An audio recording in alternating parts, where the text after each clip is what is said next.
Do you know what's common between IAS Swati Sharma and IAS Arnav Mishra, who were preparing for the UPSC exam in 2022? They both choose the same optional subject for the UPSC exam, which is sociology. They both decided to join Vikash Ranjan Sir's sociology optional program and prepared the mains examination in sociology under his teaching and mentorship and succeeded in the UPSC civil service examination. Vikash Sir daily after class interaction with students cleared their general studies doubts as well. Just like IAS Swati Sharma and IAS Arnav Mishra, many others also followed Vikash Ranjan Sir guidance and teaching for preparation of sociology optional. And remember, success is not a matter of chance, rather right choice. Thousands of toppers made right choice by joining Vikash Ranjan Sir for sociology and essay preparation. That is a solution for 750 marks in mains. Make right choice and subscribe our courses for sociology optional, essay, ethics and CSAT. नमस्कार दोस्तों, मेरा नाम विशाल आर्यन है और इस साल Indian economic service परीक्षा 2023 में मैंने 17वां रैंक हासिल किया है। दिल्ली नॉलेज ट्रैक जो एक यूट्यूब चैनल है, इसके माध्यम से बहुत सारे लोग अपनी अपनी कहानियां दूसरे एस्पिरेंट्स तक पहुंचाते हैं। तो आज मैं भी इस प्लेटफॉर्म के माध्यम से आपसे जुड़ा हूं। तो आज मैं आप लोगों से जुड़ा हूं अपनी स्ट्रेटजी शेयर करने के लिए कि कैसे मैंने जॉब के साथ साथ इस एग्जाम को क्रैक करने के लिए डिसाइड किया और फिर इस एग्जाम को क्रैक किया। सबसे पहले तो मैं आपको अपने एजुकेशनल बैकग्राउंड के बारे में बताऊंगा। मैं दिल्ली से आता हूं। मैंने दिल्ली में ही अपनी स्कूल लाइफ गुजारी। उसके बाद मैंने Shri Ram college of commerce Delhi university से अपनी इकोनॉमिक्स ऑनर्स किया। फिर उसके बाद मैंने JNU से मास्टर्स भी किया, क्योंकि इकोनॉमिक्स में मेरा काफ़ी इंटरेस्ट था स्टार्टिंग से ही। जब मैं पोस्ट ग्रेजुएशन में था, मेरे कुछ सीनियर्स इस सर्विस में सेलेक्ट हुए। उसके बाद उनसे बात करने के बाद मुझे भी यह लगा कि यह एक सर्विस है जिसमें जाना चाहिए, क्योंकि यहाँ से आप देश के लिए काफ़ी कुछ कर सकते हैं। उसके बाद मैंने अपने पोस्ट ग्रेजुएशन के बाद कुछ साल तैयारी की। पोस्ट ग्रेजुएशन के अगले साल ही मेरा सिलेक्शन रिजर्व बैंक के अंदर हुआ। रिजर्व बैंक में मैं अभी एज अ मैनेजर कार्यरत हूँ। रिजर्व बैंक में काम करते वक्त ही मैंने इसकी इंडियन इकोनॉमिक सर्विस की तैयारी शुरू करी और उसके बाद मैंने अपने पहले ही अटेम्प्ट में इस एग्जाम को क्लियर किया। तो यह मेरा एजुकेशनल बैकग्राउंड था। मैं आगे आपसे अब अपनी स्ट्रेटेजी शेयर करता हूं।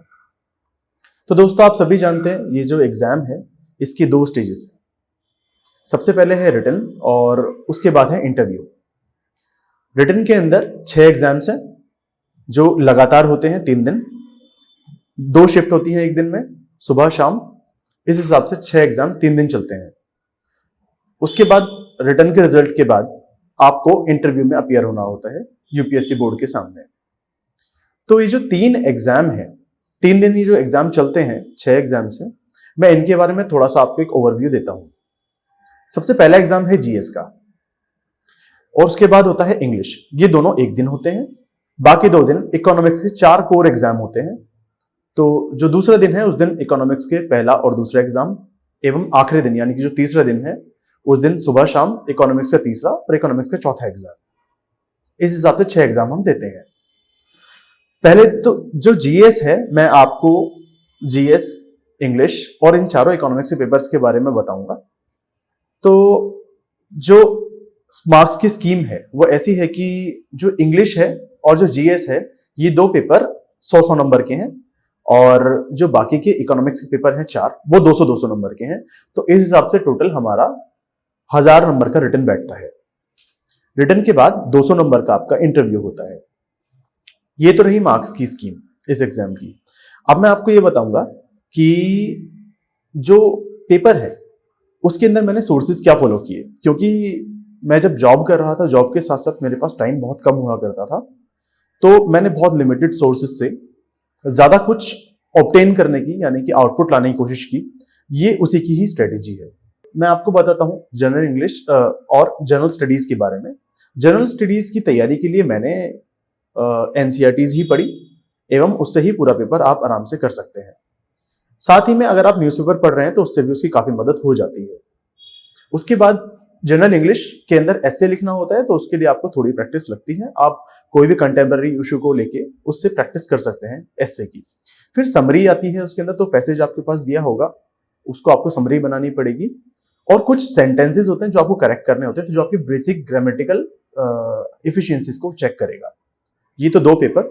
जो इकोनॉमिक्स के ऊपर अब हम आते हैं, तो इकोनॉमिक्स का जो पहला पेपर है वो चेक करता है माइक्रो इकोनॉमिक्स और स्टैटिस्टिक्स, इकोनोमेट्रिक्स एंड मैथमेटिक्स। तो ये चार चीजें हैं जिसके अंदर आपको ध्यान देना पड़ता है। माइक्रो के बेसिक जो हम अपने ग्रेजुएशन और पोस्ट ग्रेजुएशन में पढ़ते हैं, तो बेसिक क्वेश्चंस ही होते हैं, बस थोड़ा सा उसमें मास्टर लेवल की थोड़े थोड़े क्वेश्चंस उसके अंदर वो डालते हैं। उसके लिए मैंने हॉलवेरियन जो बुक है उसके अंदर से कुछ कुछ मटेरियल लिया, कुछ क्वेश्चंस में जो हॉलवेरियन है उसकी वर्कबुक से भी सॉल्व करता था। जो दूसरा पेपर है मैक्रो इकोनॉमिक्स का। मैक्रो इकोनॉमिक्स की जो मैक्रो इकोनॉमिक्स, इंटरनेशनल इकोनॉमिक्स और ग्रोथ एंड डेवलपमेंट, इनसे हमारा दूसरा पेपर बनता है।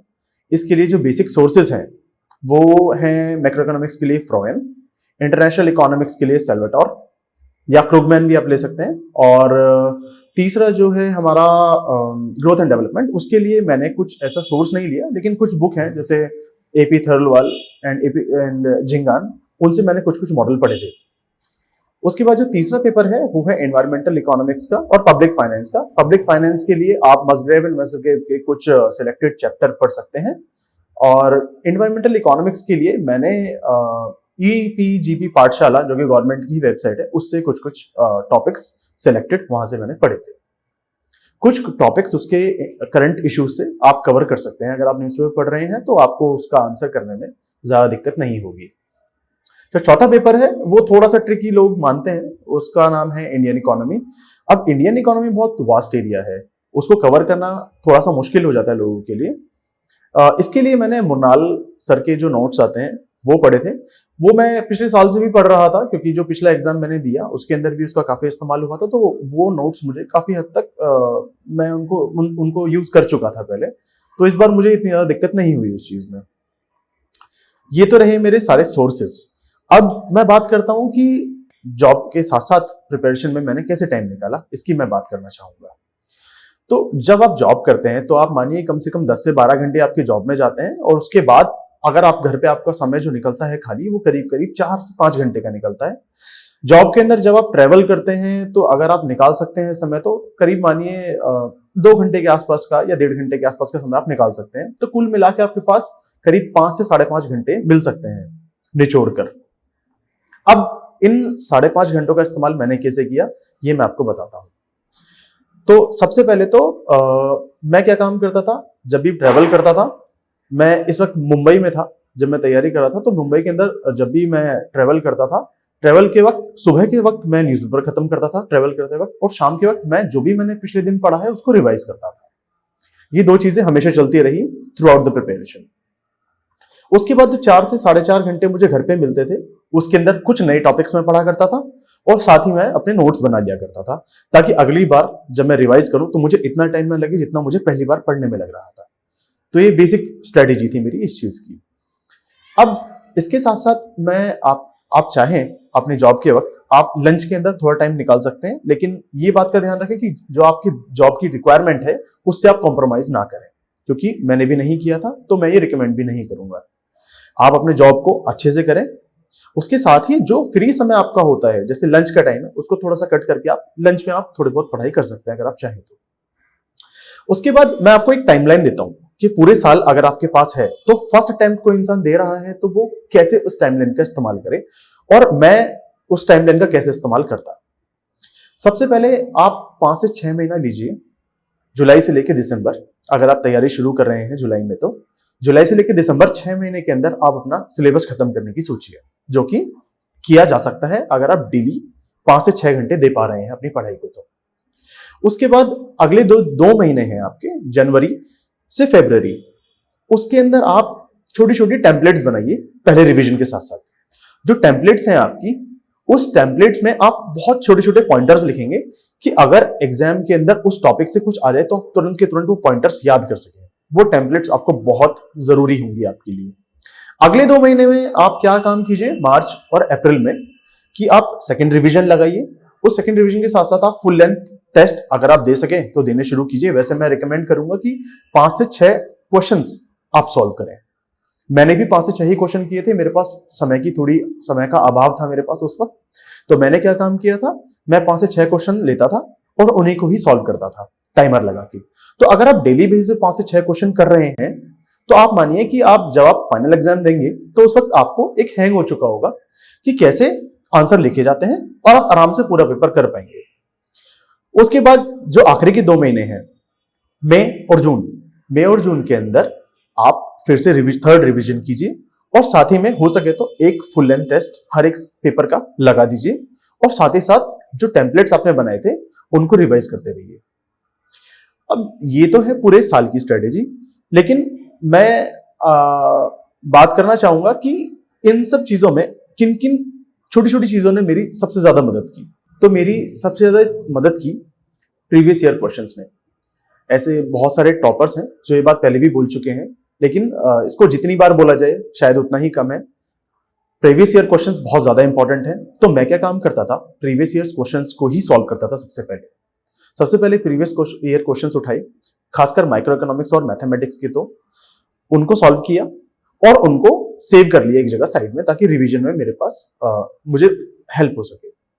दूसरी, जो प्रीवियस ईयर क्वेश्चंस हैं वो बहुत रिपीट होते हैं इस एग्जामिनेशन के अंदर, तो आप क्या काम कीजिए, उन प्रीवियस ईयर क्वेश्चंस के टेम्पलेट्स बना लीजिए छोटे छोटे। फॉर एग्जांपल, अगर चाइल्ड लेबर एक टॉपिक है और आपको पता है कि वो रिपीट हो रहा है, तो ऐसे क्वेश्चंस को आप उठाइए जो रिपीट होते हैं और उनका एक टेम्पलेट आप बना के रख लीजिए। अगर ये बोला है जैसे कि चाइल्ड लेबर इंडिया के अंदर क्यों है, क्या कारण है इसके, तो आप उन कारणों की एक लिस्ट बना के, एक टेम्पलेट बना के रख लीजिए। वो आपकी बहुत मदद करेंगे। जब आप अंत में एग्जाम के निकट होंगे उस टाइम पर आपकी काफी वो मदद करेंगे। फिर आपको नोट्स बनाने बहुत ज्यादा अनिवार्य हैं, क्योंकि जिनके पास समय कम होता है वो बार बार किताब नहीं पढ़ सकते। मेरे पास समय का बहुत अभाव था, इसीलिए मैं नोट्स बनाए, उन नोट्स को ही बार बार रिवाइज किया। फिर टेक्नोलॉजी की बात करते हैं। टेक्नोलॉजी बहुत इंपॉर्टेंट जरिया है आज प्रिपरेशन करने का। टेक्नोलॉजी की टूल्स, मोस्टली एआई टूल्स का मैं यूज करता था, जो आंसर्स मुझे एज अ स्टैंडर्ड फॉर्मेट में चाहिए होते थे उनके लिए। तो एक एआई टूल है जिसका नाम आप सभी जानते हैं, उसका इस्तेमाल करके मैं सीधा उसके अंदर क्वेश्चन डालता था यूपीएससी के पेपर से उठा के, और उसका एक ब्रॉड आंसर मेरे पास आ जाता था। थोड़ा बहुत इम्प्रोवाइज करने के बाद मैं उसको अपने लैपटॉप के अंदर सेव कर लिया करता था। तो ये आपका बहुत सारा समय बचा सकता है एवं आपको प्रिपरेशन में बहुत मदद कर सकता है। तो इन चीजों का ध्यान रखें। अब एग्जाम वाले दिन आप क्या करें? एग्जाम वाले दिन ही आपको सबसे ज्यादा मेहनत करनी होती है।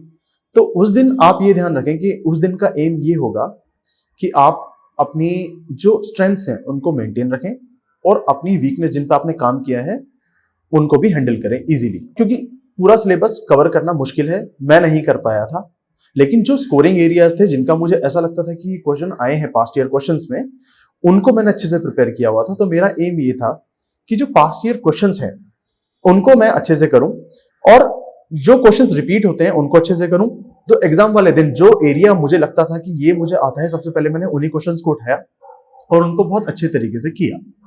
तो प्रेजेंटेबिलिटी बहुत ज्यादा मैटर करती है इस चीज के अंदर। मैं क्या काम करता था, हर क्वेश्चन के अंदर डायग्राम बनाया करता था। जिन जिन के अंदर बन सकता है पॉसिबल, मैंने डायग्राम बनाया। उसके बाद मैं हाईलाइट किया करता था जो भी कीवर्ड्स थे, क्योंकि एग्जामिनर जो चेक करेगा उसको आंसर शीट को, तो वो भी यह चेक करेगा कि इस एस्पिरेंट ने ठीक से सारे कीवर्ड्स जो पूछे जाने चाहिए, जो उसको लिखने चाहिए, वो उसने लिखी हैं या नहीं लिखी। और जब आप अंडरलाइन कर देते हैं तो उसको दिख जाता है कि हाँ इसने ये सब चीजें मेंशन की हैं, तो मार्क्स भी बढ़ जाते हैं आपके। उसके बाद आप पॉइंट्स में लिखें। पॉइंट्स में लिखना बहुत ज्यादा इंपॉर्टेंट है। मैं भी हर आंसर पॉइंट में लिख के आया। पॉइंट से ये हो जाता है कि उनको रेडी एक मार्क्स देने के लिए टेम्पलेट मिल जाती है, जो कि बहुत इजी होती है।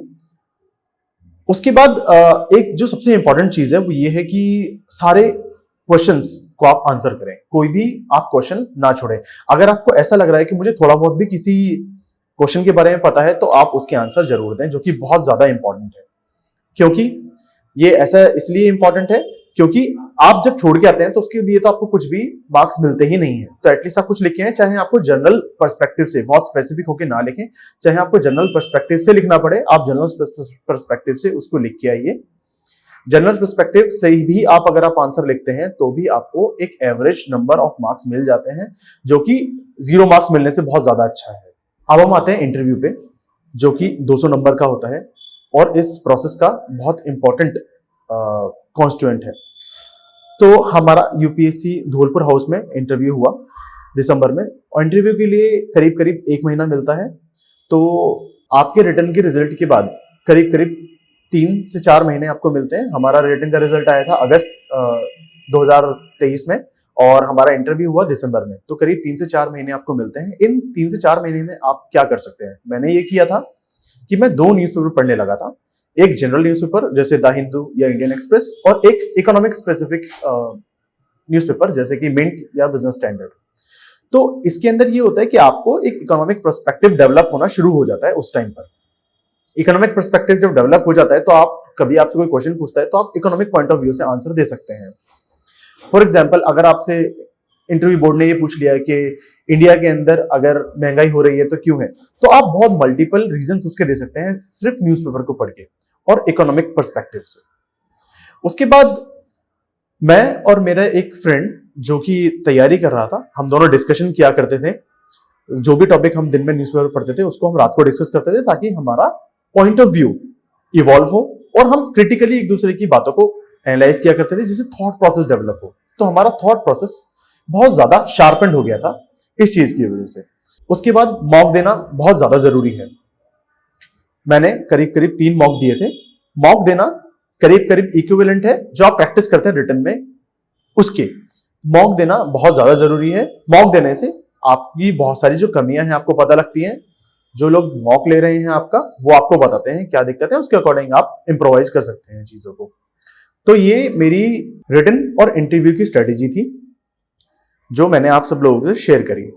मैं ये भी कहना चाहूंगा कि मैंने कहीं भी कोचिंग नहीं लिया, एवं आप अगर चाहें और आप कंफर्टेबल हैं इकोनॉमिक्स एक एज अ सब्जेक्ट में, तो आप इस एग्जाम को आराम से निकाल सकते हैं बिना कोचिंग के।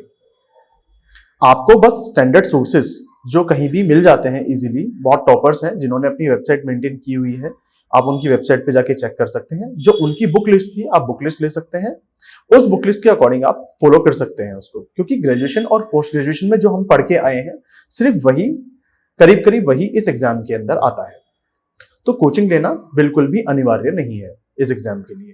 अंत में मैं जो एस्पिरेंट्स आगे इस एग्जाम को देंगे उनके लिए एक संदेश देना चाहता हूँ। संदेश मैं कुछ पंक्तियों के माध्यम से देना चाहता हूं जो कि रामधारी सिंह दिनकर जी ने लिखी थी। पंक्ति ये है कि सच है विपत्ति जब आती है कायरों को दहलाती है, लेकिन सूरमा एक पल ना विचलित होते, क्षण भर ना वे धीरज खोते, विघ्नों को गले लगाते हैं, कांटों में राह बनाते हैं। ये रामधारी सिंह दिनकर जी की कविता है, उसका एक अंश है जो मुझे हमेशा से प्रेरित करता आया है, एवं मुझे ये भी उम्मीद है कि शायद आपको भी ये प्रेरित करे। दूसरी बात ये कि अक्सर इस एग्जाम की तैयारी करते वक्त लोगों को ऐसा लगता है कि अब बहुत ज्यादा हो गया और हमें इसकी तैयारी छोड़ देनी चाहिए। लेकिन आप जब ये विचार आपके मन में आए तो आप एक बार ये सोचें कि हमें नहीं पता होता कि फिनिश लाइन कहाँ पर है। हो सकता है कि आप अपनी फिनिश लाइन की बहुत ज्यादा नजदीक हो और तब आपके मन में विचार आ रहा हो। तो हमें नहीं पता फिनिश लाइन कहां पर है, इसीलिए आप हो सकता है कि अपने मंजिल के बहुत करीब हो। तो जब भी आपके मन में विचार है, हमेशा इसके बारे में आप जरूर सोचें। सोशल मीडिया के इस्तेमाल के बारे में मैं कुछ बोलना चाहूंगा। सोशल मीडिया आज के टाइम पर बहुत इंपॉर्टेंट है, लेकिन एक एस्पिरेंट के लिए मुझे ऐसा लगता है कि सोशल मीडिया से जितनी दूरी बनाई रखी जा सके उतना ज़्यादा अच्छा है। कोई भी सोशल मीडिया प्लेटफॉर्म को मैंने इस्तेमाल नहीं किया, जैसे प्लेटफॉर्म फेसबुक, इंस्टाग्राम वगैरह कुछ भी। इनफैक्ट ट्विटर भी मैंने अपने फ़ोन से अनइंस्टॉल कर दिया था, क्योंकि मुझे ऐसा लगता है कि जो भी चीज़ आपको इस एग्ज़ाम के लिए ज़रूरी है वे सब आपको यूट्यूब पर मिल जाती हैं। इसके अलावा मैंने कुछ भी इस्तेमाल नहीं किया था। जब मैंने अपनी तैयारी शुरू की तो मुझे मेरे एक सीनियर ने एक चैनल यूट्यूब पर बताया जिसका नाम था Delhi knowledge track. Delhi knowledge track के अंदर मैंने बहुत सारे टॉपर्स की वीडियो देखी, तो उससे भी मुझे एक पर्सपेक्टिव डेवलप हुआ कि किस डायरेक्शन में बढ़ा जाना चाहिए। और ये चैनल के द्वारा जो मुहिम इन लोगों ने छेड़ी हुई है, यह बहुत अच्छी है, क्योंकि जो लोग कोचिंग नहीं ले पाते, जिनको लोगों से बातचीत नहीं हो पाती, जिनके सीनियर सर्विस में नहीं है, उन लोगों को इस चैनल के माध्यम से बहुत सारी महत्वपूर्ण जानकारी मिल जाती है, जिससे वो अपनी प्रिपरेशन को और भी ज़्यादा स्ट्रॉन्ग कर लेते हैं। तो मैं धन्यवाद देना चाहूँगा दिल्ली नॉलेज ट्रैक की टीम को, ये बहुत सराहनीय कार्य कर रहे हैं। बहुत बहुत धन्यवाद।